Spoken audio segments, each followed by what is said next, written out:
Halo, selamat sore, menjelang malam. Selamat malam, Bapak Ibu. Gimana kabarnya malam ini? Baik? Baik. Oke. Kita masuk hari ini sesi ke-8 ya. Minggu depan sudah sesi 9. Kita kan rencananya 10 pertemuan, tetapi kita juga perlu nanti cek kembali. Kan kemarin waktu pemilu, waktu ditanya siapa yang mau tetap ada kelas, hanya satu yang berhalangan, itu karena tugas mengawal amannya pemilu. Nah, khusus nanti tanggal 28-29 kan Idul Fitri. Hari Rabunya itu tanggal 30. Tanggal 30 siapa yang bisa hadir di tempat ini? Banyak atau sedikit? Mau tetap buat kelas atau tidak? Coba. Siapa yang tidak bisa hadir tanggal 30? Itu direkam saja ya. Yang lain mau tetap hadir? Karena saya harus hubungi dengan pengelola gedung karena tanya tanggal 30 apakah kita pakai tempat tidak atau tidak. Nanti untuk konfirmasi di akhir ini kembali kita cek ulang ya. Baik, Bapak Ibu, kita tahu Jesus is the King of Kings, He is the Lord of Lords. Dia adalah Raja di atas segala Raja, Tuhan di atas segala Tuhan. Nah, ini semua bisa terjadi, dia sebagai Raja di atas segala Raja, Tuhan di atas segala Tuhan. Ketika kita belajar kitab Wahyu, di mana kitab Wahyu ini yang utama sekali lagi bukan siapa antikris. Orang seringkali menduga-duga presiden inikah, pemimpin agama itukah, sehingga menimbulkan perdebatan, bahkan menjadi game antara satu dengan yang lain. Tetapi yang sesungguhnya kita mau lihat juga bukan kapan terjadinya akhir zaman atau pengangkatan, sehingga bikin prediksi. Prediksinya bukan berdasarkan kebenaran firman Tuhan, tapi dari kalender apa misalnya Maya begitu. Sehingga dibuatlah film dengan biaya yang begitu besar 2012. Begitu 2012 berlalu, dampak buruknya orang semakin skeptis terhadap apakah iya akhir zamannya akan terjadi. Tetapi kalau kita belajar kitab Wahyu, yang Tuhan kehendaki bukan kita belajar siapa antikrisnya, kapan terjadinya akhir zaman, apakah pengangkatan sebelum, sesudah, atau di tengah-tengah dari penganiayaan besar, tapi fokusnya kepada siapa? Yesus Kristus. Di mana ketika dia akan datang menjadi Raja di atas segala Raja, Tuhan di atas segala Tuhan, ini berkaitan erat dengan pengembalian dari ini sebagai review saja.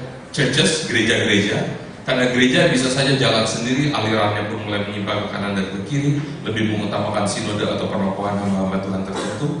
Sesungguhnya harusnya Kristus yang diberitakan.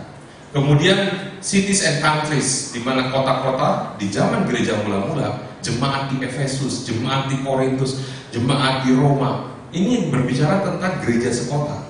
Memang mustahil satu kota dibikin jadi satu sinode semua, tetapi beberapa waktu lalu kita sudah lihat bahwa di satu kota gereja bisa dipakai Tuhan memperlengkapi satu dengan yang lain, satu sebagai mata, satu sebagai telinga, satu sebagai mulut, sebagai tangan, sebagai kaki, sehingga semuanya saling mengisi. Ada satu gereja yang terus-menerus kegiatannya di media, sehingga melalui media pemberitaan kabar baik ini bukan seperti berita yang ditutup di bawah gantang, tapi diberitakan dari atas, dari gelombang frekuensinya bisa mencapai di mana manusia tidak bisa tiba. Ada gereja yang kegiatannya khusus bagi orang-orang yang handicap, yang secara fisik menurut manusia mungkin terbatas, entah lumpuh, entah bisu, tuli, buta, macam-macam, retarded, termasuk keterbelakangan mental. Kami saya menyaksikan dengan mata kepala sendiri bersama-sama hamba Tuhan lain. Gereja ini fokus melayani orang-orang yang sampai presiden worship pun ada orang-orang di situ tetap memuji menyembah dengan isyarat. Orang-orang yang retarded sekalipun yang secara keterbelakangan mental bisa main alat musik menyembah Tuhan dan wajahnya sukacita. Itu tidak bisa direkayasa. Ada lagi yang melayani kaum senior yang sebetulnya kadang gereja selalu fokus, mari kita fokus kepada generasi penerus, jangkau anak muda. Ternyata dari orang-orang yang sepuh pun diperhatikan demikian luar biasa, bukan hanya ditampung di fasilitas kesehatan, tapi dimotivasi kembali. Mereka ajak cucunya ini yang ayah ibunya alias anak menantunya orang-orang yang sepuh ini, dan dijangkau menjadi pengikut Kristus. Amin. Maka kalau kota-kota jadi miliknya Tuhan, negara tidak mustahil. Ada negara-negara yang sekarang kita lihat bergerak dalam kegerakannya Tuhan, sehingga kemajuan begitu besar. Berkali-kali terjadi di Inggris, pembangunan rohani disertai dengan apa? Penemuan-penemuan yang membuat terobosan revolusi industri. Ketika berpindah dari Israel ke Amerika mengirim para misionaris mengikuti seperti dulu di Eropa. Terjadi kemajuan, Amerika menjadi negara adidaya. Tapi firman Tuhan ditinggalkan, kaki dia berpindah. Korea, lakukan gereja-gereja, kirim para misionaris, utus ke bangsa-bangsa. Tidak heran bagaimana mereka mengalami kemajuan. Sekalipun tahun 45 sampai tahun 50 dan selanjutnya, Utara ingin membuat seluruh negara Korea menjadi komunis. Tetapi kita tahu nama Tuhan ditegakkan, jadi lain beritanya. Kita percaya Indonesia pun akan mengalami hal yang sama. Amin. Amin. Biar kita mengambil bagian juga, jadi bagian dari pembuat sejarah dalam kerajaan surga. Sehingga dari negara-negara benua, Asia, Eropa, Afrika, Australia, mana lagi benua, Amerika, semuanya dilawat Tuhan. Sehingga creation, baik dunia ini maupun kosmos. Kalau melihat ini, maka dikatakan raja segala raja berbicara tentang benua, dunia, yang juga tentunya ada negara-negara, kota-kota, maka dia disebut raja yang memimpin. Kan konteksnya kalau kota, wali kota, bupati. Kalau provinsi, gubernur. Kalau negara itu kepala negara setara dengan raja. Dan negara-negara dalam satu benua, dia maka raja segala raja seluruh dunia ini. He is the King of Kings, betul sekali. Nah, ketika dikatakan Tuhan segala Tuhan, dia menjadi penguasa atas semua ciptaan yang ada, termasuk yang manusia memikirkan adalah makhluk luar angkasa, adalah kehidupan di planet lain. Yang ini masih terus digali, diteliti, tapi Tuhan pasti dia punya kepastian apa yang terjadi dengan semua yang ada. Wahyu 19 ayat 7 nyata dikatakan, dan pada jubahnya dan pada pahanya tertulis satu nama, yaitu apa? Baca sama-sama, Raja segala raja dan Tuhan di atas segala Tuhan. Sayangnya kita bisa berkata demikian, belum tentu yang di luar sana. Jadi sebabnya tugas kita mendoakan, tugas kita memberitakan kabar baik, tugas kita menunjukkan tanda-tanda langit kita bisa lihat. Kemarin mendung nggak di Jogja? Mendung. Berapa hari berturut-turut mendung? 3 hari. Mulai pada masuk berkabari SMS, BB, Pak izin ya kali bisa ikut kelas akhir teman. Saya mulai kesehatan menurun, maaf ya, saya tidak bisa datang ke Jogja karena peserta kelas kita juga dari luar kota begitu. Mereka pada izin tidak bisa hadir karena mengalami gangguan cuaca. Nah, cuaca kita bisa lihat, tetapi tanda zaman Tuhan Yesus katakan harusnya kita pun bisa mengerti. Amin. Bapak Ibu, ini kita ingat gedung ini ada di mana? PBB, di mana? Di New York. Dikatakan Isaiah Wall, gedung Yesaya. Yang tulisannya dikutip dari kitab Yesaya, yang dari aslinya berkata, Ia, yaitu siapa Ia ini? Tuhan akan menjadi hakim antara bangsa-bangsa, akan menjadi wasit bagi banyak suku bangsa, maka mereka akan menempa pedang-pedangnya menjadi mata baja, dan tombak-tombaknya menjadi pisau pemangkas. Tidak lagi terjadi perseteruan, tapi terjadi satu hal yang produktif. Bangsa tidak akan lagi mengangkat pedang terhadap bangsa, mereka tidak akan lagi belajar perang. Sayangnya, ketika peran Tuhan yang diganti menjadi kami, PBB, hasilnya tidak seperti yang diharapkan. Karena manusia terbatas. Tetapi ini dibuktikan dengan 2 statue ini di sana, menempa mata pedang menjadi baja. Tetapi sesungguhnya yang melakukan ini siapa? Raja segala raja, Tuhan segala Tuhan, Yesus Kristus namanya. Nah, ketika Yesus mau menguasai kembali ciptaan, di bumi ada provokator. Siapa sumber provokatornya? Iblis. Iblis adalah bapak segala dusta. Barang siapa berbuat dosa, iblislah yang berbuat dosa dari mulanya. Iblislah yang mengadakan penipuan, deceive, membujuk, membelokkan kebenaran dan lain sebagainya. Itu sebabnya suatu masa iblis akan dibelenggu 1000 tahun lamanya. Berapa lama? 1000 tahun. Jadi kalau manusia seumur hidup penjaranya, umur manusia tidak akan sampai 100 tahun, tapi iblis dibelenggu 1000 tahun, dan dalam keadaan iblis dibelenggu akan terjadi pemerintahan 1000 tahun. Siapa yang memerintah di bumi ini selama 1000 tahun? Raja segala raja. Siapa namanya? Yesus Kristus. Yesus Kristus. 2 Petrus 3, 5-13. Mari kita baca bergantian. 2 Petrus 3 ayat yang 5 sampai 13. Saya akan bacakan yang ayat ganjil. Bapak Ibu saudara-saudari kalau baca ayat yang ke-6. 2 Petrus 3 ayat 5 sampai 13. Ayat 5. Mereka sengaja tidak mau tahu bahwa oleh firman Allah langit telah ada sejak dahulu, dan juga bumi yang berasal dari air dan oleh air. Dan bahwa air itu bumi yang berasal Tetapi oleh firman itu juga langit dan bumi yang sekarang terpelihara dari api dan disimpan untuk hari penghakiman dan kebinasaan orang-orang fasik.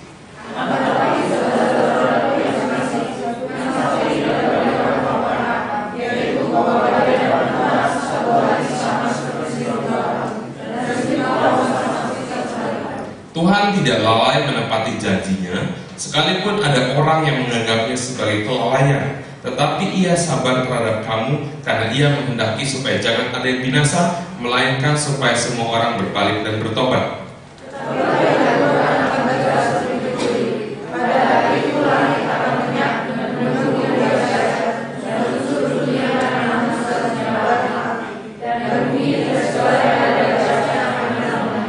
Jadi jika segala sesuatu ini akan hancur secara demikian, betapa suci dan salehnya kamu harus hidup.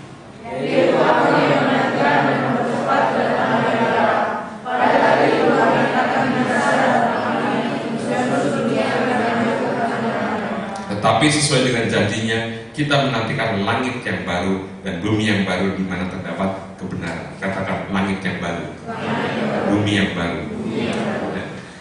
Firman Tuhan ini adalah makanan bagi roh kita. Makanan bagi tubuh kita saja ada berbagai macam. Ada makanan yang bergizi, ada makanan yang disebut makanan sampah, junk food. Tidak ada nilai gizinya, hanya kalorinya tinggi, membuat kita bisa obesitas dan lain sebagainya. Saudara bisa lihat sendiri contohnya di depan. Nah, Bapak Ibu, maka firman Tuhan ini ayat demi ayat begitu dalam maknanya. Ayat 5 yang tadi kita baca, mereka sengaja tidak mau tahu. Ada orang-orang kalau dengar firman Tuhan tutup telinga. Begitu bahas tentang keuangan, wah semangat. Bahas tentang apa, gosip, wah tambah berapi-api. Tapi begitu firman Tuhan, tapi dikatakan bahwa oleh firman Allah, langit telah ada sejak dahulu dan juga bumi yang berasal dari air dan oleh air. Langit, kita ingat sekali lagi, kalau di dalam bahasa aslinya syama, tetapi kalau jamak syamayim, seperti kerubim, serafim, ketubim.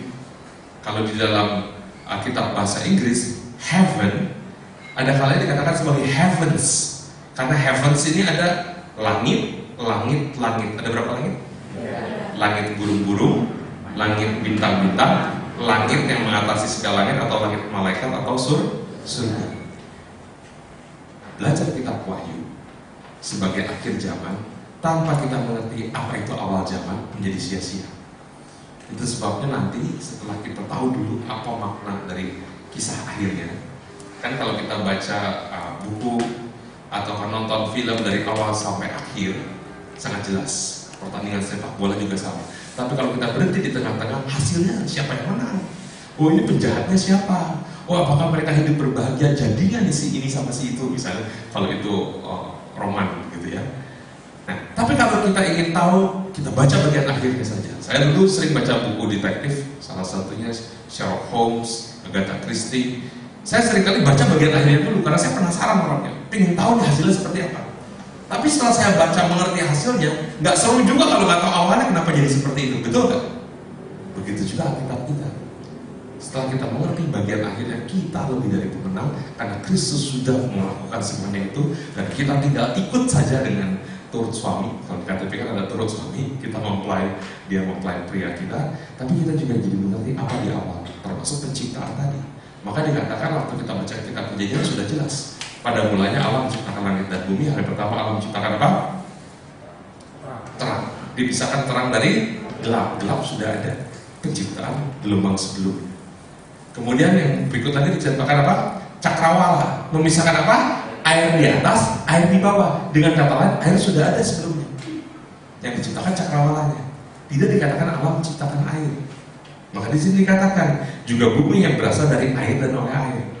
Hari berikutnya Allah pisahkan. Yang kumpulan air ini menjadi lautan, dan ketika diadakan pemisahan, kalau ini ibaratnya lumpur, maka yang kering menjadi apa?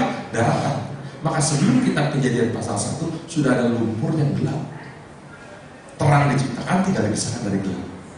Nah, hari-hari ini saya ketemu dengan salah satu dosen. Dosen ini beliau sudah ambil doktoral. Ketika ngobrol sama saya, dia katakan prihatin dengan sekolah-sekolah teologi yang dia kenal pribadi lepas pribadi, yang mulai mengarah kepada liberal, sehingga dia katakan, ada yang mengatakan bahwa Tuhan itu waktu menciptakan, bukan hanya Tuhan saja, barang-barang ini sudah ada. Kan nggak mungkin orang bikin sesuatu dari tidak ada. Jadi ada aliran yang mengatakan waktu penciptaan barang-barang ini sudah ada. Saya bilang nggak sepenuhnya salah. Kalau penciptaannya dari Kejadian pasal 1 kita teliti sungguh-sungguh, memang sudah ada. Karena Kejadian pasal 1 ini penciptaan yang fana. Sebelum yang fana diciptakan, sudah diciptakan dari kekekalan yang tadinya hanya Allah saja. Surga pun diciptakan, kita sudah baca ayat Nehemia 9 ayat 6. Orang katakan, kalau surga diciptakan sebelum ada surga, Tuhan di mana? Jangan lupa, Tuhan tidak bergantung kepada apapun, tidak bergantung kepada siapapun. Manusia kesepian, manusia yang punya fasilitas susah. Tuhan kita, dia ada dengan sendirinya, maha bahagia, tidak bergantung kepada apapun, kepada siapapun. Yang kita berikan sesajen, berikan sesuatu sesembahan, itu bukan yang Tuhan yang benar. Tuhan kita, dia ciptakan semua. Amin. Ya, di sini dikatakan ayat berikutnya, dan bahwa oleh air itu bumi yang dahulu telah biasa dimusnahkan oleh air bah. Ini mengingatkan tentang kisah siapa? Nuh. Tetapi oleh firman itu juga langit dan bumi yang sekarang terpelihara dari api, berarti berikutnya bukan lagi dengan air. Kiamat yang pertama dengan air, yang kedua nanti dengan apa? Api. Kenapa tidak dengan air? Kenapa? Ada pelangi. Apalagi kira-kira? Udah ada kapal selam. Apalagi firman Tuhan yang mengatakan. Yang utama apa? Firman Tuhan yang mengatakan. Baru kita lihat kelanjutannya. Satu hari Tuhan, 1000 tahun manusia. Katakan, 1000 tahun manusia, satu hari Tuhan. Dari sini kita belajar, Adam sampai Abraham kira-kira 2000 tahun.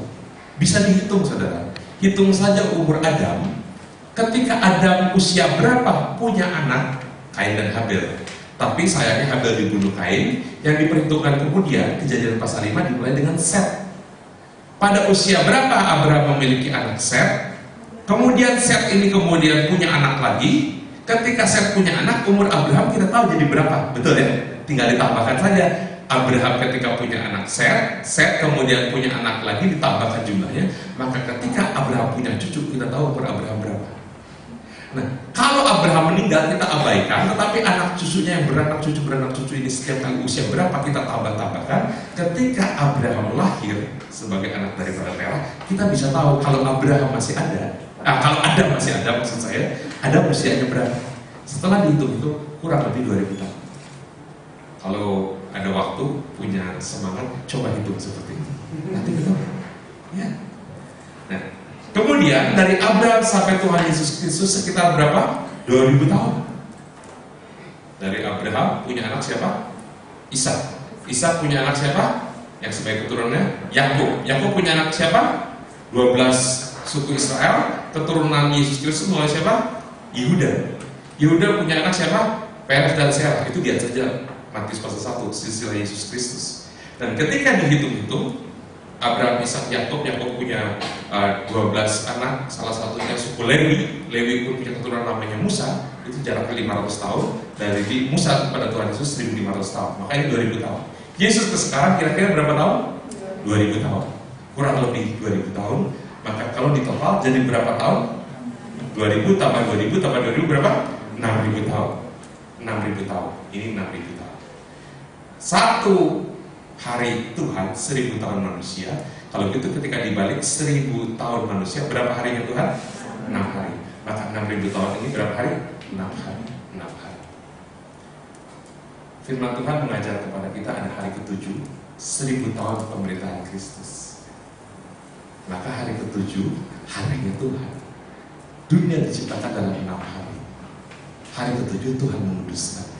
Ini menjadi satu profetik untuk nanti ketika Kristus memerintah.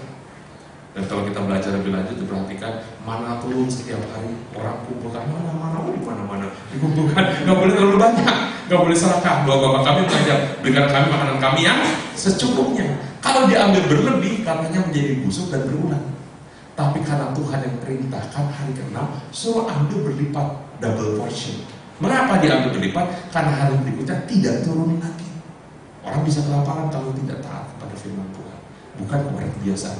Kalau kebiasaan hanya setiap hari 1 porsi. Hari ke-6 suruh double porsi. Nanti karena pikir hari ke-6 double porsi, hari ke-7 mau double porsi dicolek karena tidak lagi turun. Tapi hari berikutnya masuk lagi ke perhitungan 1 lagi, lakukan lagi seperti itu. Roh Kudus dicurahkan, Roh Allah terus bekerja. Tapi sekarang di hari ke-6 double portion. Kita dulu pergi ibadah cuma hari Minggu. Sekarang tengah minggu kita kumpul di sini. Ada kelompok sel. Ini tidak bisa menggantikan kelompok sel ini, kita pemahaman firman Tuhan. Tapi saling sharing, saling membagi, apapun bentuknya, KTB kah, family altar kah, apa namanya, itu juga satu gerakan. Karena nanti satu saat kelak, di mana kita sebagai bait suci diangkat, tidak lagi Roh Kudus berdiam dalam diri kita. Tidak tahukah kamu bahwa kamu adalah bait Roh Kudus, di mana Roh Tuhan, Roh Kudus berdiam dalam diri kita. Ketika ini diangkat, nanti kembali jadi bait suci secara fisik, menjadi lain cerita. Kalau saudara mau mengalaminya, ya lain cerita juga tentunya. Ini, Bapak Ibu, saya diberkati dengan satu buku. Ya, kebetulan penulisnya juga adalah Tuhan dari Korea, namanya Abraham Park. Pendeta Park ini. Buku ini silsilah di kitab Kejadian. Ada 3 seri, tapi cukup baca seri pertama saja sudah menarik. Jangankan baca ke dalamnya, baru lihat covernya. Kalau kita perhatikan, Adam, baca kitab Kejadian, usia Adam ketika meninggal kira-kira berapa umurnya? Belasan tahun atau puluhan tahun? Ratusan tahun. Berapa tahun Bapak Ibu? 930 tahun. Saya tidak hafal, tapi saya lihat dari sini. Tapi yang saya mau ingatkan, Adam punya anak siapa selanjutnya yang diperhitungkan? Seth. Ketika Adam berusia 130, lahirlah Seth. Nah, Seth punya kehidupan umurnya sampai 912. Seth berusia 105 tahun melahirkan anak yang bernama Enos. Maka kita bisa tahu ketika Enos lahir, umur Adam 130 tambah 105 menjadi berapa? 215. Nah, yang saya lihat di sini betapa telitinya pimpinan Roh Kudus. Tuliskan setiap keturunan ketika melahirkan usia berapa dan umur berapa mereka meninggal. Sesungguhnya Adam tetap hidup bukan hanya ketika anak dan cucunya ada di bumi. Setelah cucu apa anaknya? Buyut apa cicit? Cicit. Setelah cicit? Buyut dulu. Setelah buyut? Cicit. Setelah cicit? Apalah namanya? Ternyata 9 keturunan kalau dikumpulkan di satu rumah bisa saling cerita. Karena ketika Adam melahirkan Seth, Seth kemudian memiliki anak namanya Enos. Adam masih hidup. Enos punya anak Kenan. Adam masih hidup. Kenan punya anak Mahalalel. Adam masih hidup. Mahalalel punya anak Yared. Yared punya anak Henok. Henok punya anak Metusalah. Metusalah punya anak siapa? Lamek. Waktu Lamek dari lahir sampai usia 56, Adam masih hidup. Tidak susah ketika 9 generasi kumpul yang mengalami Tuhan di Taman Eden bercerita kepada anak cucu yang sudah bilang buyut, cici, cacat, cucu, cocok itu. Maka mereka mengenal Tuhan turun-temurun dikisahkan. Maka ketika kita kejadian itu, saudara bilang ini akurat gak? 2-3 saksi, mereka dengar sama-sama, mereka tulis. Selanjutnya lagi juga sama. Kalau dihitung Abraham anak dari siapa? Turunan dari siapa? Terah. Tapi kalau dari Nuh punya 3 anak, Sem, Ham, Yafet. Abraham keturunannya siapa? Sem. Nah, kita lihat umur Sem, kalau lihat kita baca di Alkitab nanti, meninggalnya ketika Sem berusia 600 tahun. Abraham usianya berapa? 175. Tapi kalau dihitung-hitung, Sem punya anak siapa terus sampai Terah, sampai Abraham. Sebetulnya Sem masih hidup. Jadi ada berapa keturunan di atas Abraham? Kurang lebih ada 7 generasi, bahkan 10 generasi sejak Nuh kalau mau ditambahkan. Ketika Abraham lahir, maka Abraham jadi sahabatnya Allah karena dia dengarkan dari leluhurnya apa yang terjadi yang mereka alami, termasuk kisah air bah. Karena saya mengalami, kan Nuh masuk bahtera bersama siapa? Istrinya, 3 anaknya, 3 menantunya. Saya mengalami gak? mengalami. Saya bisa cerita kepada anak cucu. Dan Abraham mendengar, setelah Abraham diperlengkapi, Tuhan baru bilang, Abraham keluarlah dari sanak keluargamu. Mulai Abraham dipanggil, dipilih oleh Tuhan. Nah, kalau kita bisa melihat seperti ini, baca Kejadian menjadi satu yang jauh lebih menarik. Itu sebabnya selain kelas akhir zaman, kita ada juga kelas awal apa? Awal zaman. Bagaimana awal mulanya Lucifer mengapa jatuh dosa? Mengapa ular sudah ada di Taman Eden? Mengapa pohon pengetahuan baik yang dan jahat ditaruhnya di pinggir taman atau di tengah taman? Di tengah. Menarik atau tidak menarik menurut Anda? Menarik. Kalau menarik, kira-kira manusia tertarik untuk memakannya? Tertarik. Tuhan kita maha tahu tidak, saudara-saudari? Maha tahu. Apakah Tuhan tahu bahwa Adam dan Hawa akan memakannya? Tahu. Kalau tahu, kenapa tidak dicegah? Ketika mereka sudah makan, Tuhan usir Adam dan Hawa keluar dari taman dan taruh apa? Keruk malaikat dengan pedang yang menyala-nyala, supaya manusia tidak bisa masuk lagi ke taman untuk mengulurkan tangannya memakan pohon kehidupan kekal. Nanti dosanya jadi dosa kekal. Bisa tidak dijaga? Bisa. Kalau Tuhan mau tahu, kenapa tidak dijaga dari semula pohon kehidupan kekal ini, sehingga manusia jatuh dosa, sehingga terpaksa Bapa di surga memutus anaknya yang tunggal mati menebus dosa saudara dan saya. Ini bagian dari satu kesinambungan kisah kita. Kalau kita bisa mengikutinya, luar biasa. Amin. Amin. Nah, Kristus ketika kembali 1000 tahun ini dalam pemerintahannya, iblis di mana? Di penjara. Iblis akan di penjara. Jadi sekarang iblis belum di neraka. Iblis pun di penjara nanti bukan di neraka.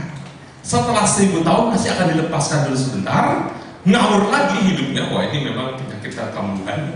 Ya, ini benar-benar kesakitan, bromo corah. Nanti kemudian baru dilemparkan ke neraka.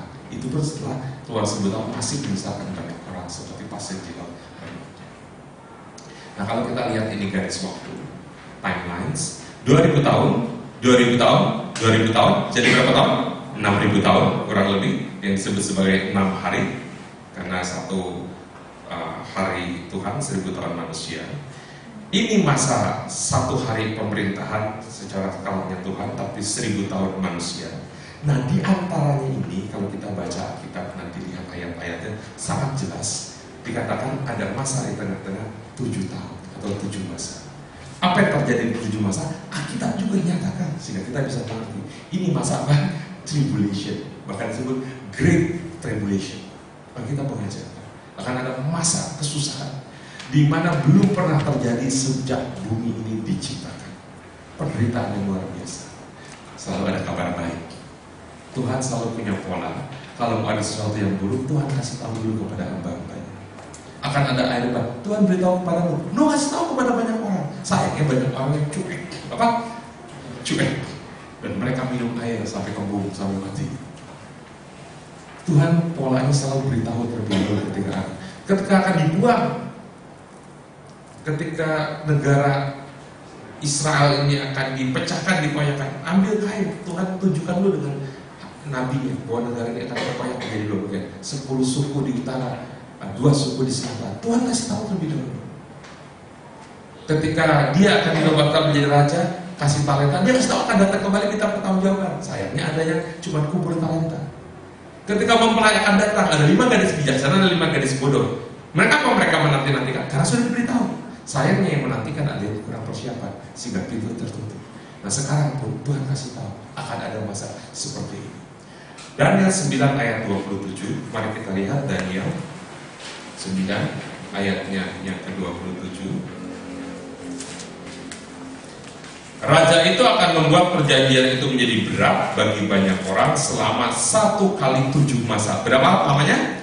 7 masa, 7 sports. Pada pertengahan 7 masa itu ia akan menghentikan korban sembelihan dan korban santapan, dan di atas sayap kekejian akan datang yang membinasakan sampai pemusnahan yang telah ditetapkan menimpakan yang membinasakan itu. Dan dia diberi penglihatan hari-hari itu atas bangsanya. Bangsa apa yang terus-menerus punya tujuan visi untuk buat persembahan di bait suci? Israel. Dan dikatakan raja yang berkuasa di masa itu nanti bukan raja segala raja, ini kuda putih piruan. Siapa namanya? Antikris. Ini akan membuat perjanjian menjadi berat bagi banyak orang selama 1 kali 7 masa. Ini dia. Dan di tengah-tengahnya menghentikan korban sembelihan, korban santapan. Karena Matius 24 Tuhan Yesus sudah kasih tahu. Perhatikan apa yang disampaikan oleh Nabi Daniel. Para pembaca suruh perhatikan. Dan ini ternyata ditulis lagi. Dan dikatakan pembinasa kecil, Raja Antikris ini akan menajiskan bait suci. Kapan? Di tengah-tengah 7 masa. Wahyu 13 ayat 5. Wahyu 13 ayatnya yang kelima. Dan kepada binatang itu diberikan mulut yang penuh kesombongan dan hujat. Kepadanya diberikan juga kuasa untuk melakukannya 42 bulan lamanya. Syukurnya tidak sepanjang segenap abad. Amin. Berapa lama? 42 bulan. Lama atau tidak? Relatif ya. Kalau suatu penderitaan sebentar itu prosesnya lama sekali. Tapi kalau suatu yang enak, ya kok cepat sekali berlalu. 42 bulan itu berapa tahun? 42 dibagi 12 berapa lama? 3,5. Maka cluenya tadi dikatakan tengah-tengah 7 masa, berarti berapa lama? 3,5 tahun Antikris menajiskan bait suci. Di tengah-tengah kemudian dia akan menajiskan, dihentikan korban-korban bakaran, korban-korban syukur, korban-korban yang dilakukan oleh Israel. Ini 3,5, ini 3,5. Ya, ini maka dilengkapi menjadi masa Antikris. Ini ada di pengajaran akhir zaman, tapi ini bukan tema sentralnya. Tapi kita perlu tahu karena ada di situ. Wahyu 11 ayat 2 sampai 3. Wahyu 11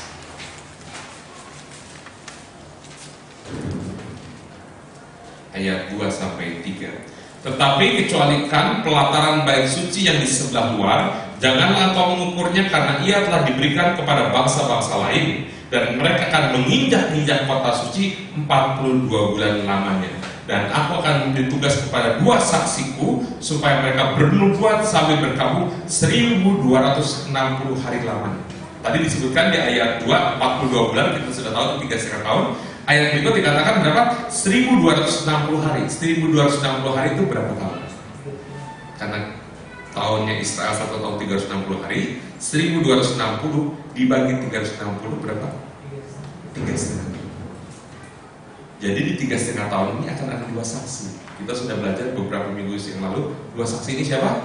Musa dan Elia, yang mempunyai tanda menutup hujan dari langit, mengubah air dari darah. Satu tandanya Musa, satu tanda siapa? Elia. Musa itu menyatakan Taurat. Elia mewakili nabi-nabi. Ketika Yesus di Gunung Kudus, Transfigurasi, di mana Yesus begitu dimuliakan, sehingga Petrus katakan, "Guru, mari kita bikin kemah ya." Lebih gampang bikin kemah itu 1 atau 2? 1. Lebih gampang 2 atau 3?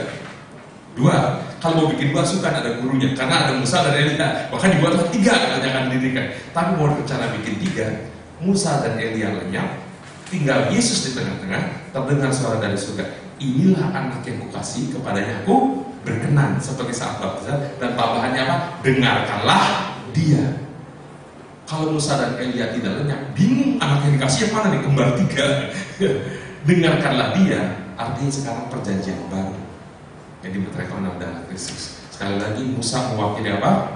Taurat. Elia mewakili apa? Nabi-nabi. Taurat menyatakan dosa harus dengan penyembelihan domba berumur 1 tahun tanpa celah, tanpa cacat, tanpa celah.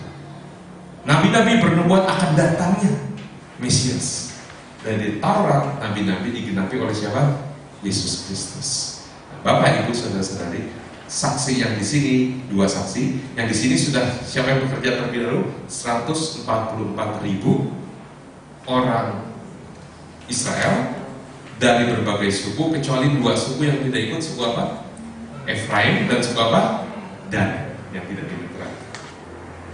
Wahyu 12 ayat 14. Wahyu 12 ayatnya yang ke-14.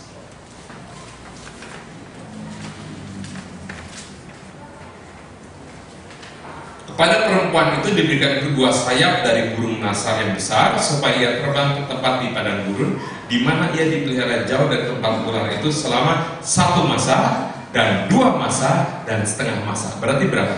1, 2, setengah. Jadi berapa? 3,5 masa. 1 tambah 2 tambah setengah. Berapa? 3,5. 1, 2, jadi 3, tambah setengah, 3,5. Ini sangat jelas di Alkitab. Entah dari perkataan bulan, perhitungan hari, maupun dari tahun-tahun. Nah, di sini kabar baiknya mempelai itu dijaga, mempelai dikasih peringatan. Maka mempelai ketika mempersiapkan diri dengan pelita dan ada minyak, mereka masuk. Yang tidak punya persiapan, suam-suam koko akan dimuntahkan. Alkitab katakan akan ada terjadi great tribulation, tapi sebelumnya Tuhan terlebih dahulu lindungi. Pola Tuhan adalah melindungi. Tuhan adalah Tuhan yang baik. Tuhan kalau bisa tidak satupun orang fasik binasa. Ini namanya rapture, katakan rapture. Pertemuannya di mana? Di Bukit Zaitun atau di angkasa? Di bumi ini atau di langit? Di langit. Ada pertemuan di udara. Kita sudah baca ayatnya 1 Tesalonika 4. Ketika tanda dibunyikan, malaikat Tuhan datang, sangkakala ditiup, shofar. Kemudian ketika ini ditiup, orang mati dalam Tuhan yang tidak dalam Tuhan belum bangkit. Yang dalam Tuhan terlebih dahulu bangkit. Kemudian orang-orang yang sungguh-sungguh diubah dalam sekejap mata menjadi tubuh kemuliaan, bertemu dengan Tuhan di mana? Yang biasa. Itu yang kita katakan. Nah, kemudian setelah 7 tahun masa aniaya, orang-orang kudusnya, bukan karena diangkat oleh organisasi, oleh gereja, didaftarkan, belum daftar nanti tidak terdaftar jadi orang kudus karena tinggalnya di Salatiga, tinggalnya di Jogja, bukan di Kudus, bukan begitu.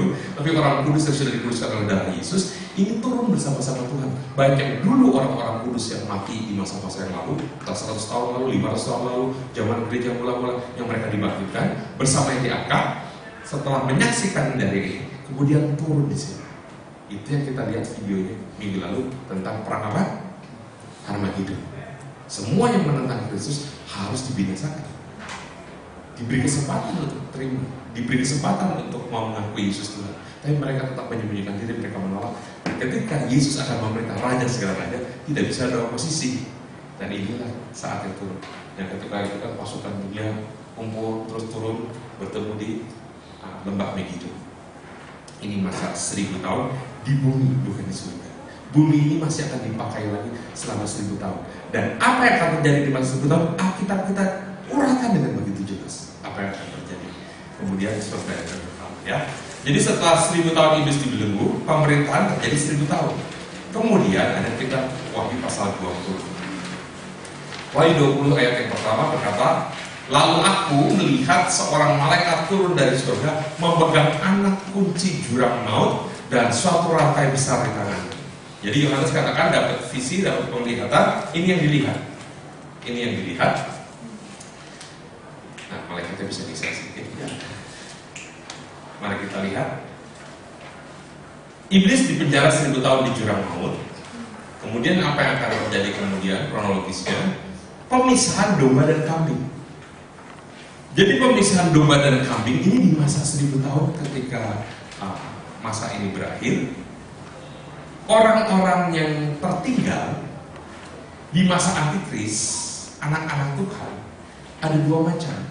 Satu yang militan sungguh-sungguh, dikejar-kejar, karena antikris mau tangkap semua orang, mau bikin semuanya tunduk dengan tandanya 666. Dan orang-orang yang tetap militan, ada yang dibunuh sebagai martir, tetapi ada yang tetap bertahan sampai akhir masa 7 masa. Jadi selama 7 tahun ini penganiayaan. Nah, orang-orang yang belum kenal Tuhan, bisa saja mereka mendengar kabar baik dari orang-orang yang tertinggal ini. Oh, saya pernah ikut kitab Wahyu di JBM, tapi dulu saya anggaplah kayak dongeng saja. Ternyata, aduh, saya tertinggal ini loh, saya ingat teman. Ya, ada orang yang bisa kenal Tuhan juga, puji Tuhan. Tapi ada orang-orang yang tetap pokoknya kita hidup ini di masa 1000 tahun, apalagi ini sudah dikurung, semuanya kelihatannya santai nyaman. Nah, waktu di masa tadi 7 masa ini, 7 tahun ini, ada orang-orang yang bukan anak Tuhan, tetapi diamati oleh CCTV surgawi apa yang dilakukan kepada orang-orang Kristen yang tertinggal. Dan ketika mereka menolong, mereka berbuat baik, mereka membantu memberi fasilitas. Bisa nggak orang yang agamanya bukan Kristen, yang tidak kenal Kristus, tapi berbuat baik kepada orang Kristen? Saudara punya nggak sahabat yang belum kenal Kristus, tapi lebih baik daripada orang Kristen sendiri, rekan sepelayanan, orang segereja, yang kadang-kadang, aduh, kok bisa seperti itu, betul ya? Orang-orang seperti itu, mereka dinilai, dipisahkan. Mungkin saja tidak tandanya agama tertentu, tapi dia menolong, bikin surat, apa segala macam, memfasilitasi, tidak menentang. Ini dipisahkan sebagai domba. Yang melakukan tindakan-tindakan negatif, ini dipisahkan sebagai apa? Kambing. Ini memisahkan kambing dan domba. Di masa kapan? Baca Alkitab kita, Matius 24-25, khotbah tentang akhir zaman. Pemisahan kambing domba ini Matius pasal berapa? 25. Yang rajin baca Perjanjian Baru langsung senang baca Perjanjian Baru, Matius 25. Kemudian Sion sebagai pusat pemerintahan dan Kristus sebagai raja. Mari kita lihat sedikit saja Yesaya pasal 2. Yang tadi ayat-ayatnya sudah tertulis di sini, nanti baca sendiri ya. Ini baca sendiri. Yesaya pasal 2.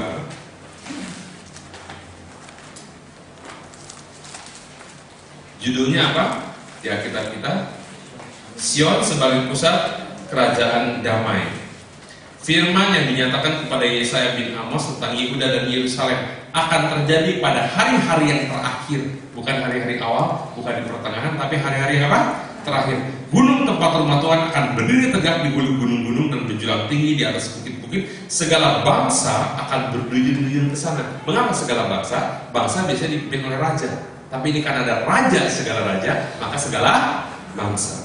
Dan banyak suku bangsa akan berkata pergi serta berkata, mari kita naik ke gunung Tuhan, ke rumah Allah Yakub, supaya ia mengajar kita tentang jalan-jalannya, huruf besarnya, dan supaya kita berjalan menempuhnya, sebab dari Sion akan keluar pengajaran dan firman Tuhan dari Yerusalem. Selanjutnya kita pernah baca, ia akan menjadi hakim antara bangsa-bangsa dan akan menjadi wasit bagi banyak suku bangsa. Mereka akan, selanjutnya kita tahu satu tokoh, siapa namanya?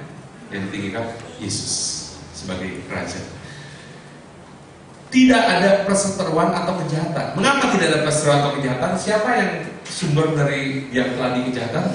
Iblis. Iblisnya di mana waktu masa ini? Di penjara, di jurang maut, bottomless pit. Kita lihat Yesaya 11 ayat 6 sampai 8. Yesaya 11 ayatnya yang ke-6 sampai 8.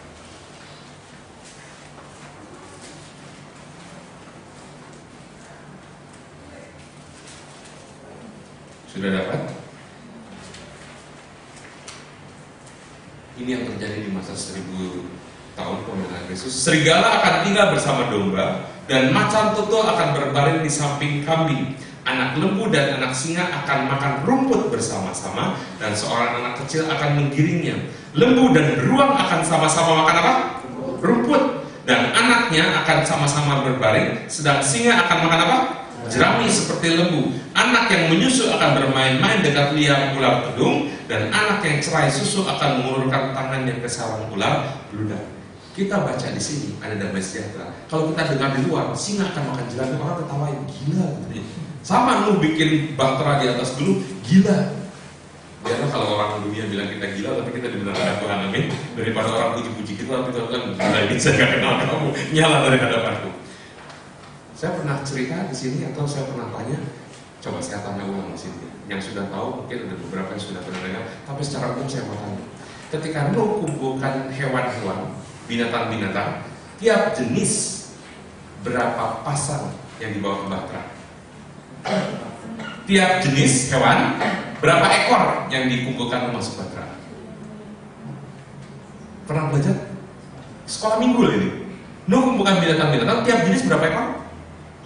Berapa pasang? Wah, saudara terkesima. Berapa pasang? Sepasang, 2 ekor yang haram. 7 pasang, 14 ekor yang halal. Mengapa demikian? 40 hari 40 malam hujan turun terus menerus, bumi terendam air, tenggelam semuanya, mati binasa yang hidup. Dan berapa lama bumi ini digenangi air? 6 bulan lamanya, setengah tahun. Dan ketika air surut, kira-kira gandum, padi, semangka, mangga masih ada atau habis semua? Busuk semua. Maka yang tidak haram berapa ekor? Berapa pasang? 7 pasang. Selama ini di sekolah dulu diajarkan setiap jenis sepasang. Itu aliran haram. Saudara, pada wajah-wajah nggak percaya. Bukan dulu kejadian hari bukan. Kejadian pasal 7. Kejadian pasalnya yang ke-7. Mari kita baca ayat 1 sampai 3. Saya baca ayat 1, Bapak Ibu ayat 6. Judulnya apa Kejadian 7? Air bah. Lalu berfirmanlah Tuhan kepada Nuh, masuklah ke dalam bahtera itu engkau dan seisi rumahmu, sebab engkau lah yang melihat benar di hadapanku di antara orang-orang zaman ini. Ayat 2.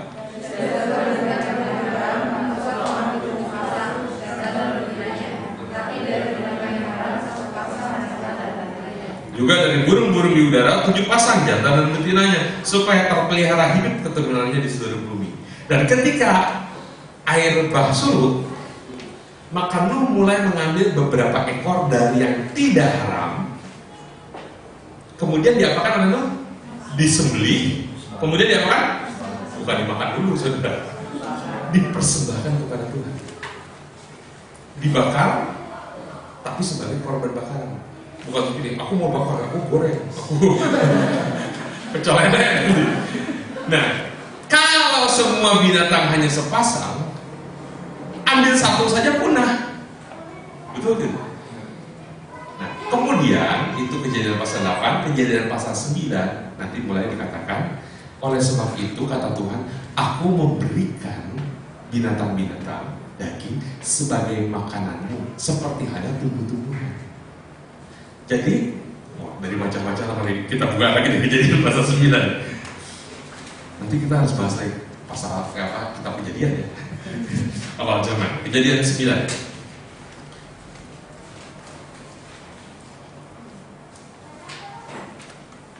Ayat 3. Mari baca sama-sama Kejadian 9 ayat 3. 2, 3. Segala yang bergerak, yang hidup akan menjadi makananmu. Aku telah memberikan semuanya itu kepadamu, seperti juga tumbuh-tumbuhan hijau. Kalau di sini dikatakan akan menjadi makananmu, sebelumnya sudah jadi makanan manusia belum? Belum. Jadi Bapak Ibu, waktu manusia diciptakan, tumbuh-tumbuhan hijau berbiji dan berbuah hendaklah menjadi makananmu. Jadi makanan manusia ini tumbuh-tumbuhan yang berbiji, grains, misalnya gandum, barley, beras, nasi gitu, dan buah-buahan. Apa buah-buahan contohnya? Duren. Saudara nggak pernah makan buah? Duren. Apa saja buah? Duren. Duren, pete, jengkol. Kelas ini khusus ini. Itu juga buah kan, betul ya? Tapi daging belum jadi makanan manusia. Nah, untuk hewan apa makanannya menurut kitab Kejadian? Tumbuh-tumbuhan hijau, tunas-tunas muda, rumput-rumputan. Jadi hewan dari sejak Kejadian sampai zaman Nuh belum makan daging. Kalau hewan sudah makan daging, itu di luar bahtera banjir air, di dalam bahtera akan banjir apa? Banjir darah. Kan ada harimau, macan tutul, singa. Apa yang mereka akan kejar? Nuh dan keluarganya lebih mudah. Badak ada curahnya, banteng ada tanduknya. Kera bisa lompat-lompat, manusia habis dimakan. Tuhan itu maha tahu. Sebelum kisah Nuh, Tuhan sudah mengerti apa yang akan terjadi. Setelah itu barulah binatang makan daging, manusia makan daging. Betul tidak? Nah, nanti keadaan 1000 tahun akan dikembalikan seperti awal lagi. Maka tidak heran kalau dibilang beruang kumpul sama binatang yang pemakan rumput, makan rumput sama-sama. Singa baring-baring sama anak domba, makan apa? Jerami. Loh, kita kata nggak percaya, saudara. Kita yang tulis. Kalau saudara nggak bisa percaya sama kita, sama siapa kita bisa percaya? Ya. Amin. Amin. Dan ini perhatikan pengenalan akan Tuhan, Bapak Ibu. Gereja mula-mula siapa yang mendirikan? Tuhan kita Yesus Kristus. I will build my church. Aku akan membangun jemaatku di mana alam maut, gates of Hades tidak bisa menguasainya. Roh Kudus memimpin, sayangnya manusia tidak mau taat kepada Roh Kudus. Lebih mengikuti keinginan daging. Maka gereja mulai suam-suam, terjadi perpecahan, terjadi aliran begini-begitu, mulai jauh dari firman Tuhan. surat pengakuan dosa diperjualbelikan, pengajaran-pengajaran sesat lahir di gereja. Gereja ini makin terpuruk. Nah, Tuhan bikin pemulihan. Ketika Tuhan bikin pemulihan, awal mulanya orang mulai menyadari bahwa manusia hidup bukan karena perbuatan, tetapi karena bertobat. Orang benar hidup karena percayanya, karena iman. Siapa yang mengatakan ini? Seorang pastor namanya Martin Luther. Timbullah gerakan apa? Protestan. Protestan itu apa? Pro-Testament. Back to the Bible, kembali kepada kebenaran firman Tuhan. Nah, orang-orang ada yang menentang gerakan ini. Dimaki-maki Protestan ini apa? Martin Luther dibilang sesat. Kemudian ketika Tuhan melawat lagi, bukan hanya percaya kepada pertobatan, mereka harus bertobat, mulai pemulihan tentang baptisan. Bahwa manusia dibaptis harus bertobat dulu dasarnya. Jangan dibaptis gara-gara mau nikah, baptis karena ikut-ikutan orang. Tetapi sungguh-sungguh dari diri sendiri. Bertobat, memberi diri dibaptis. Berulang-ulang kisah Rasul bicara demikian. Yohanes Pembaptis berseru, bertobatlah, berilah dirimu dibaptis. Gak bisa dibaptis tanpa pertobatan. Ahli Taurat, Saduki, Farisi datang kepada Yohanes Pembaptis, pingin dibaptis karena dia pikir dengan dibaptis menerima kerajaan surga tanpa pertobatan. Kali ini dikatakan, hai kamu keturunan Yuda, siapa yang dapat mengatakan kepadamu dapat melarikan diri dari murka yang akan datang. Karena itu hasil karena buah sesuai dengan pertobatan. Nah, setelah baptisan ada gerakan Anabaptis, mulai orang menyadari ternyata tepuk tangan. Seringkali kalau kita nonton musik rock begitu ya, apa mau tepuk tangan. Tapi kalau di gereja, apa ya orang mau tepuk tangan? Mazmur dibuka, hai segala bangsa bertepuk tangan, lulukan Allah dengan sorak-sorai. Dan ketika terus-menerus Tuhan ditinggikan, dipuji, Tuhan bikin mujizat demi mujizat. Bahkan yang selama ini apa yang hilang di gereja, dua orang mempelajari di tempat yang berbeda. Satu di Azusa, satu lagi Agnes Osman, satu namanya William Seymour.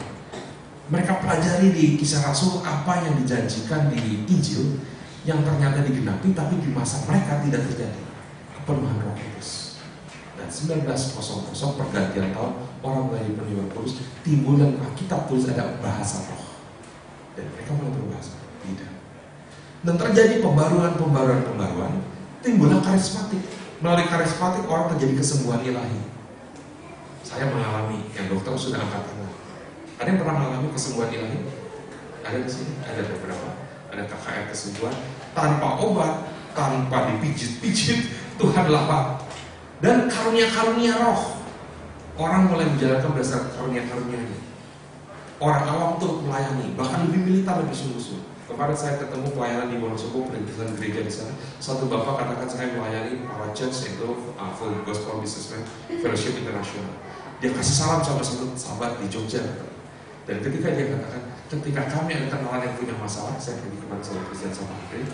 Bapak tersebut yang bantu kami dan bapak tersebut doakan. Bapak ini bukan pendeta, bapak ini penghidup dan dim kami pak.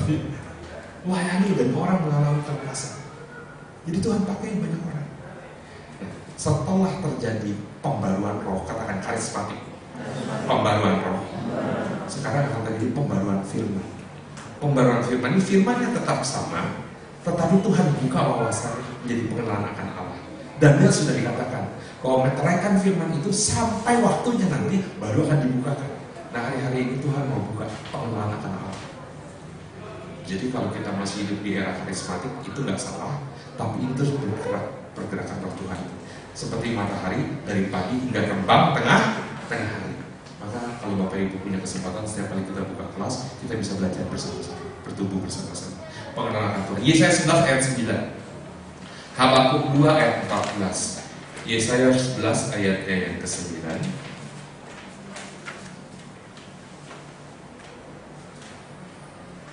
Tidak ada yang akan berbuat jahat atau yang berlaku busuk di seluruh gunungku yang kudus. Kenapa? Iblis dikurung 1000 tahun. Sebab seluruh bumi penuh dengan pengenalan akan Tuhan. Katakan pengenalan akan Tuhan.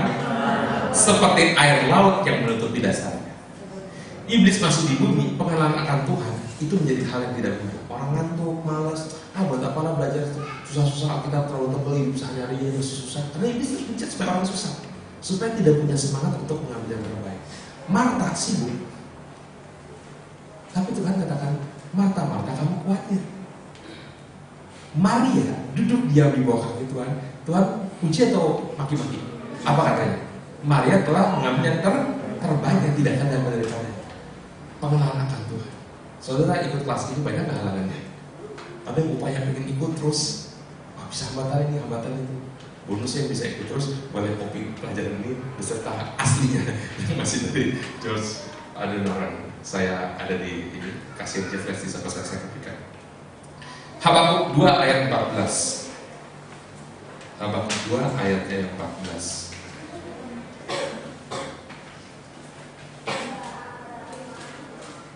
Sebab bumi akan penuh dengan pengetahuan tentang kemuliaan Tuhan seperti air yang menutupi dasar laut. Sama dikatakan seperti air menutupi dasar laut. Tadi pengenalan Tuhan, di sini adalah pengetahuan tentang kemuliaan Tuhan. Ada gerakan hari-hari ini orang yang buka Alkitab, tapi Yesus bukan Allah, hanya Tuhan. Yesus ini katanya ciptaan dari malaikat Mikael. Ada ajaran seperti ini. Bertumbuh dengan pesat, sungguh nyata. Karena ini memang fakta, saya bicara karena ada fakta. Bertumbuh dengan pesat. Mengapa mereka bertumbuh dengan pesat? Hari Minggu mereka berupaya mengajarkan pengenalan akan Tuhan, versi mereka. Tengah Minggu mereka bahas bagaimana hidup suami istri, bagaimana etos kerja yang baik, bagaimana hidup jujur, bagaimana integritas, bagaimana membesarkan anak. Kita sayangnya seringkali porsinya entah minggu, entah tengah minggu, semuanya untuk kita, kepentingan kita, untukku dan untukku. Nah, pengenalan akan Tuhan melalui kita, kita sedang belajar apa yang sesungguhnya Tuhan ingin kerjakan dalam kehidupan kita supaya seimbang. Katakan seimbang, balance. Ya. Jadi mengasihi Tuhan, mengasihi sama, mengenal Tuhan, mengenal sesama, mengenal diri sendiri, mengenal Tuhan. Tanah menjadi subur. Nah, ini sering lagu-lagu ini sudah mulai dinyanyikan sekarang. Subur, lagu-lagu ini menjadi lagu-lagu profetik. Tapi terjadinya kapan? Di masa 1000 tahun. Yesaya 32 ayat 15. Yesaya 32 ayat 15. Ini terjadi sesuai firman Tuhan di masa 1000 tahun, bukan di masa sekarang. Tetapi tidak masalah kalau kita terus secara profetik menyatakan, sehingga kita mengalami. Bahkan di hari-hari ini pun orang belum mengalami, kita bisa mengalami. Baca sama-sama 2, 3. Sampai dicurahkan kepada kita roh dari atas, maka padang gurun akan menjadi kebun buah-buahan, dan kebun buah-buahan itu akan dianggap sebagai begitu banyak, durian Bangkok, apalagi jagung Bangkok, pepaya Bangkok, ayam Bangkok. 7. Usia manusia, jangankan tadi hewan kembali makan kepada jerami rerumputan, usia manusia seperti zaman Adam. Mari kita lihat Yesaya 65. Bapak Ibu kalau ditanya mau usia sampai usia berapa? Siapa di sini yang mau usia sampai 70 apa kan? Siapa yang ingin 80? Gak ada ya? Pengen gitu. Dan ada juga 80 ya? Ada yang pengen 90 di sini? Ada dong, tapi gak mau angkat tangan. Karena pengen lebih. Siapa di sini yang mau 100 tahun umurnya? Loh, mulai ketawa-ketawa. Ini saya sungguh serius. Tuhan dengar loh. Siapa yang mau lebih dari 100 tahun umurnya? Berapa tahun maunya? 300? Kalau salah sih udah ada yang ketawa. Mari kita lihat. Yesaya 65, 20 sampai 25. Yesaya 65.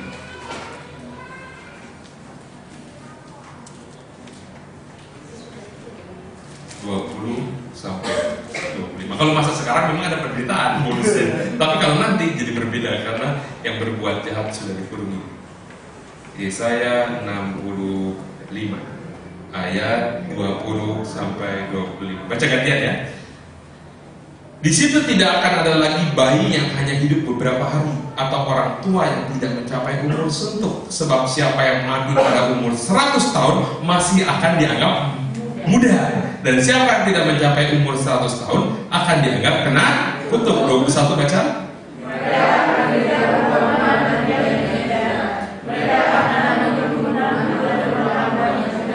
Mereka tidak akan memberikan sesuatu supaya orang lain mendiaminya, dan mereka tidak akan menanam sesuatu supaya orang lain memakan buahnya, sebab umur umatku akan sepanjang umur pohon, dan orang-orang pilihanku akan menikmati pekerjaan tangan mereka.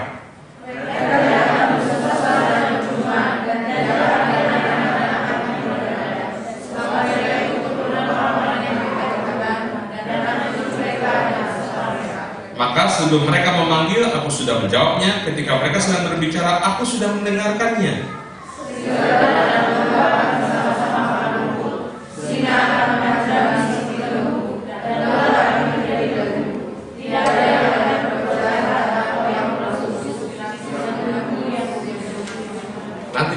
saudara tidak usah perlu tafsir lagi. Ular untuk makanan debu, dan kita debu kembali kepada debu, maka ular bangsa kita. Memang di masa ini si jahat terus menerus incar-incar makanan anak Tuhan. Dia penguasa dunia. Tapi di masa itu sungguh-sungguh ular makannya apa? Debu. Singa makannya apa? Jerami. Serigala makannya apa? Rumput. Dan yang umurnya 100 tahun mati muda. Loh, itu tadi kata Alkitab, bukan kata saya. Nah, kalau kita nggak belajar akhir zaman baca kitab ini, kita akan bingung. Baca kitab kok bingung, kok mau bingung. Karena sungguh lihat zaman Adam, sehingga kita kejadian, dulu orang berpikir, itu cuma dongeng, itu perumpamaan, usia sekian mana mungkin, secara logika liberal, lihat kejadian itu sebagai dongeng. Bahkan mohon yang baik tadi, itu seks belum waktunya. Mulai tafsir macam-macam. Dimakan ketahuan oleh Adam, jadi nyangkut di situ. Tuhan jadi ada di sini. 8. Israel jaya di seluruh bumi. Sakaria 8 ayat 23. Sakaria 8:23. Ingat minggu lalu kita bahas firman Sakaria berapa? 12 1-3. Israel akan menjadi pasu yang buat pening bangsa-bangsa sekitarnya. Yang pening bukan hanya sekitarnya. Di sini pun hari-hari ini gereja-gereja sedang berdoa. Kenapa yang dilakukan Israel? Terus-menerus bikin pengumuman, anak-anak jadi korban, orang-orang yang iman tertentu, semua jadi korban juga. Dan kekhawatiran-kekhawatiran bisa muncul di area-area lain, karena orang bisa salah juga tentang Israel diidentikan dengan Kristen. Sesungguhnya orang Israel sendiri, apakah mereka sudah Kristen? Belum. Nah, pengertian ini kalau tidak dimengerti, kita tidak berani bicara, akhirnya jadi bulan-bulanan oleh iblis bikin ujung. Sekarang kita lihat Sakaria 8 ayat 23.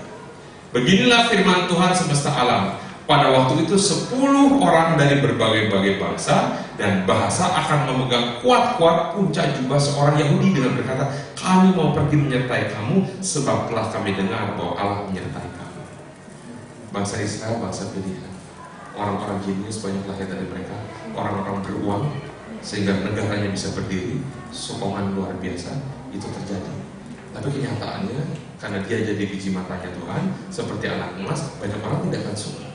Apalagi kalau yang anak emas ini berlakunya pun semena-mena semua. Tapi kita tetap jangan mengutuki mereka. Doakan pertobatan mereka supaya mereka bisa mengenal siapa yang mereka sandingkan, siapa yang mereka tikam. Itulah raja segalanya, menjadi raja di mereka juga. Amin. Jadi nanti di masa 1000 tahun orang Israel ini akan jaya. Semua orang akan mengikut mereka.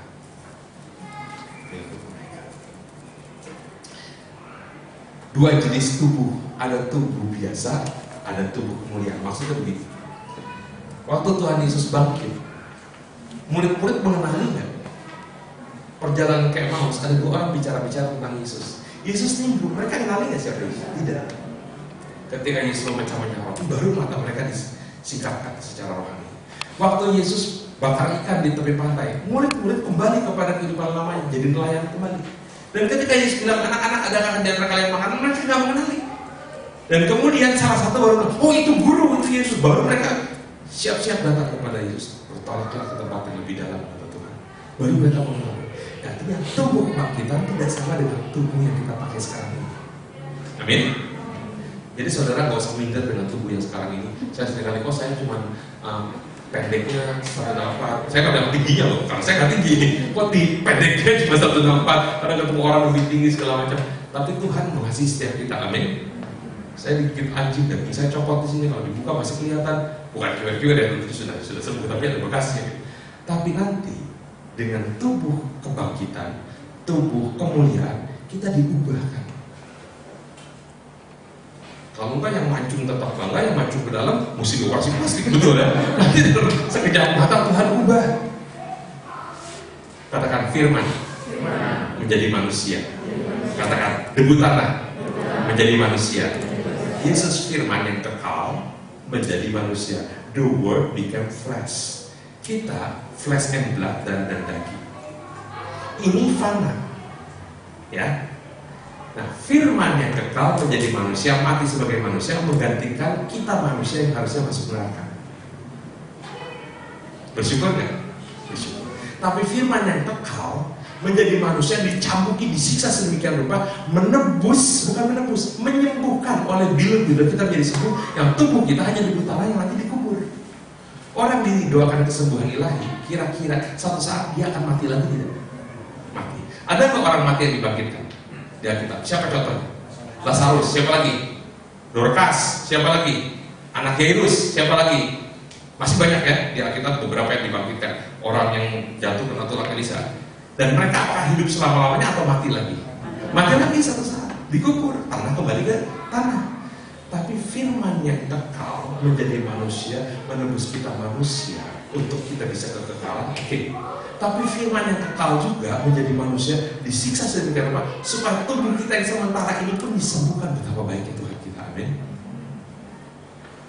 Dan dia dicambuk luka, sampai sekarang lukanya tetap menyembuhkan. Firman ini kekal, maka lubang tangannya kekal. Satu saat ketika di surga, kita lihat satu-satunya buatan manusia yang ada di surga bukannya mobil, bukannya gadget, bukannya apa-apa. Apa yang buatan manusia yang ada di surga? Lubang. 5 lubang pada tubuh Kristus. Nah, 2 penjahat di samping Kristus, satunya bertobat, betul ya? Yang kiri apa yang kanan? Gak disebutin. Yang bertobat ini, hari ini juga kamu bersama-sama aku di Firdaus. Selamat deh dia. Selamat. Kira-kira waktu di surga nanti kita ketemu gak sama dia? Ketemu. Bisa gak tuker antara dia atau Tuhan Yesus? Dia bukan Yesus. Karena tangannya berlubang paku. Saudara, dia nanti di sana tangannya gak berlubang. Yang kekal firman berlubang. Tapi yang manusia ini dipulihkan, gak ada lagi lubangnya, saudara. Kalau nanti ada 2 yang bakal lubang paku di sana, ada KW1, ada kori. Pusing kita. Enggak, Tuhan kita sempurna. Nah, istimewanya, ketika itu menjelang hari Sabat, tidak boleh ada mayat tergantung di kayu salib. Maka penjahat yang masih hidup ini harus cepat-cepat mati. Maka ditebas, Alkitab ini sudah dipatahkan. Apapun maknanya supaya cepat mati. Nah, kalau dipatahkan supaya cepat mati, penderitaannya tambah parah. Apalagi kalau ditebas terus darah yang muncul, mati sudah.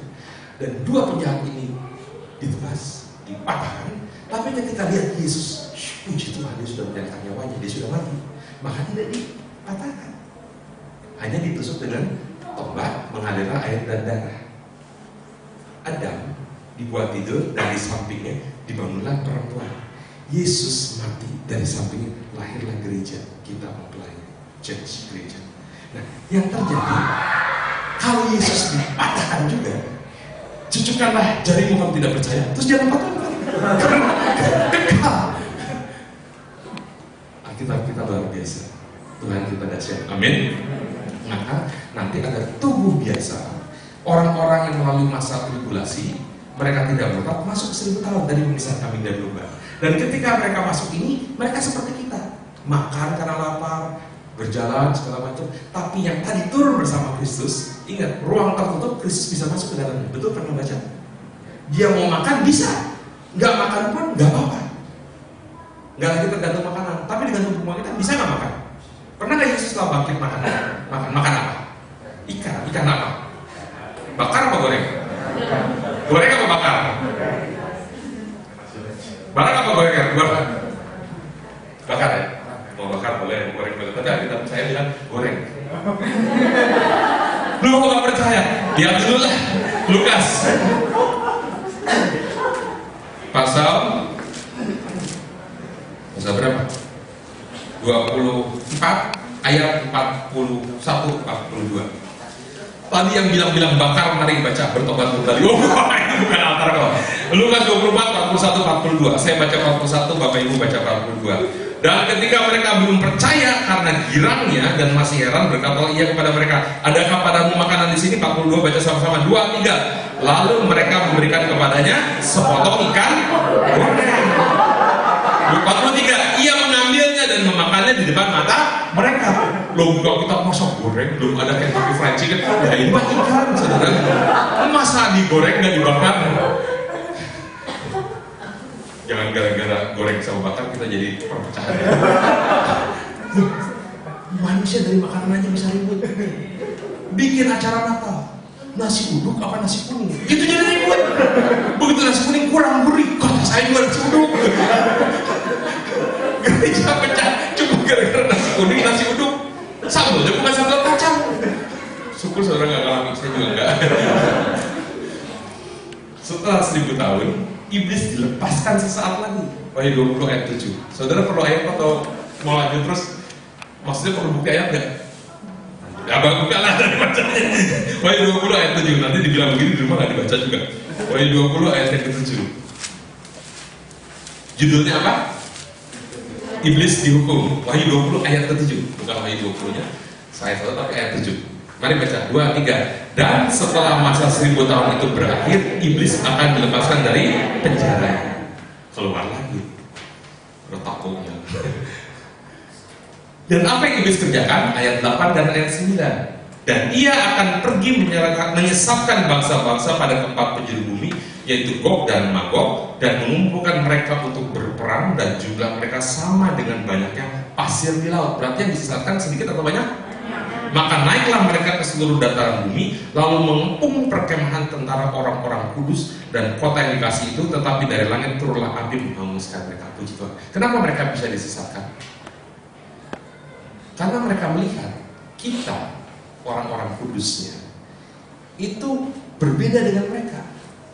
Seperti Yesus mau makan bisa nggak? Makan pun nggak perlu. Selama ini orang ribut karena makanan, betul ya?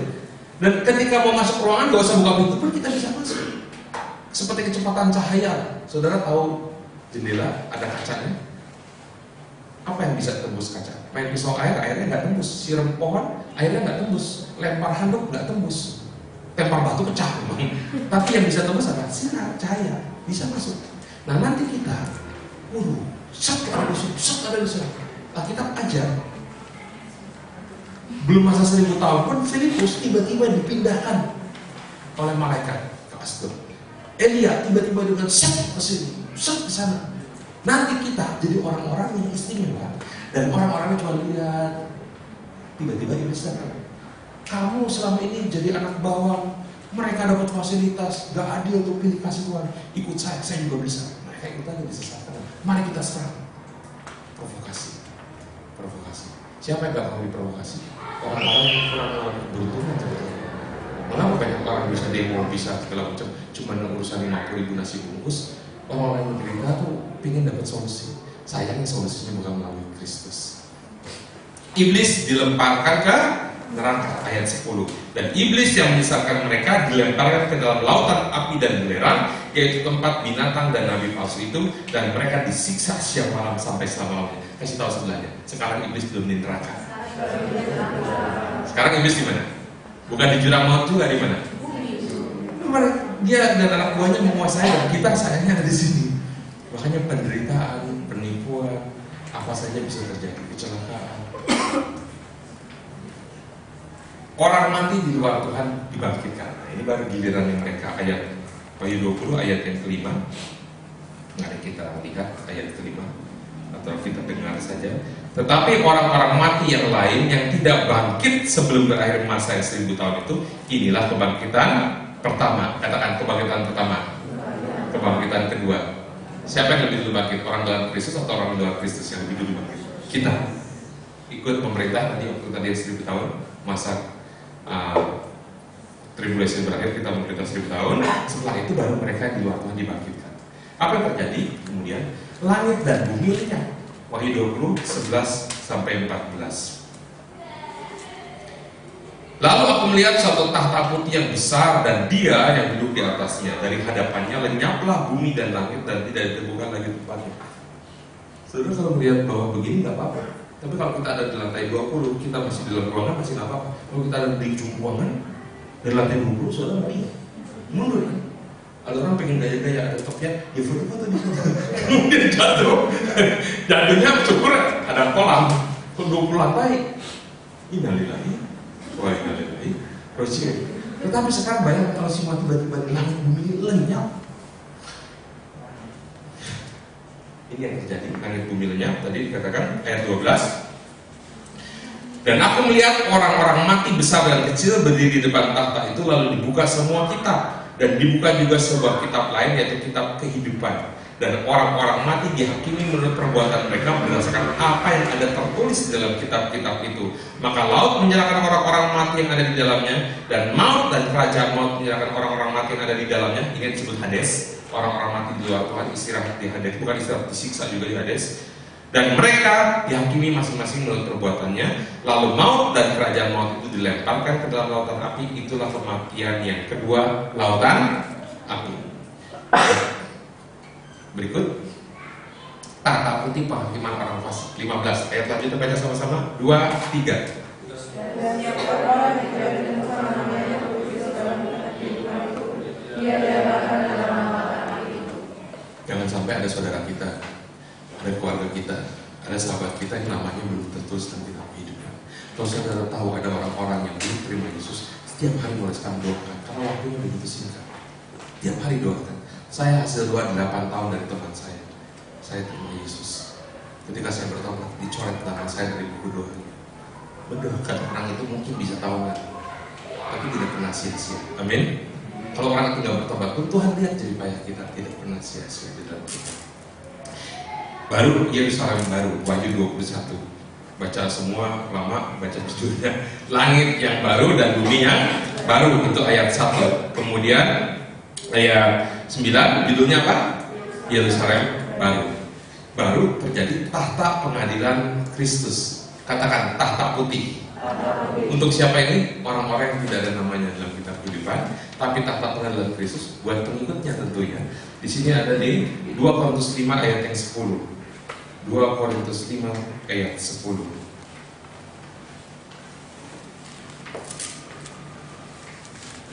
Sebab kita semua, baca saja sama-sama ya, 2, 3. Sebab kita semua harus menghadap tahta pengadilan Kristus, supaya setiap orang memperoleh apa yang patut diterimanya sesuai dengan yang dilakukannya dalam hidupnya ini, baik ataupun jahat. Nah, kita pun orang Kristen nanti akan yakin. Maka tidak heran ada yang tertulis hamba yang setia dan benar. Jangan sampai nanti di surga tulisannya kurang bagus. Bukan tulisannya jelek karena dokter yang tulis, tapi hamba yang malas, hamba yang banyak macam lah bisa terjadi tulisan. Karena nanti seperti ibaratnya ini kita pakai LCD jadi memudahkan kita, betul ya. Kalau di surga nanti ibaratnya suasananya diputar. Saudara, bukan saudara sekarang karena sudah menikah, Bapak Frederick Samandar, kasih lihat, bukan jadi bandar, melayani Tuhan, melayani perpustakaan di mana itu sehingga orang-orang terlayani, ceritain tentang Tuhan Yesus, doain orang, catat, dia nggak ada, oh itu tuh, oh kenapa dia nggak bisa datang ini, oh ternyata dia melakukan itu di sana, oh ini, oh bukan, seneng nggak? Dan kasih mahkota, karena filmnya Linardi maju. Dia udah bocor tangan kecil. Terima kasih kepada Papa. Terima kasih kepada Mama. Tepuk tangan. Tapi tiba-tiba kita, salah satu dari saudara-saudara saya maju ke depan, diputar gambarnya. Ternyata begitu diputar, loh kok begitu ya? Aduh, ngeri ya, munafik ya. Ternyata nanti setelah bubar, nobar tadi nonton bareng ini, pas di jalan tiap orang ketemu dia, selamat kali, oh ternyata kamu gini ya, oh ini kamu ini. Begitu ketemu saya, itu dia.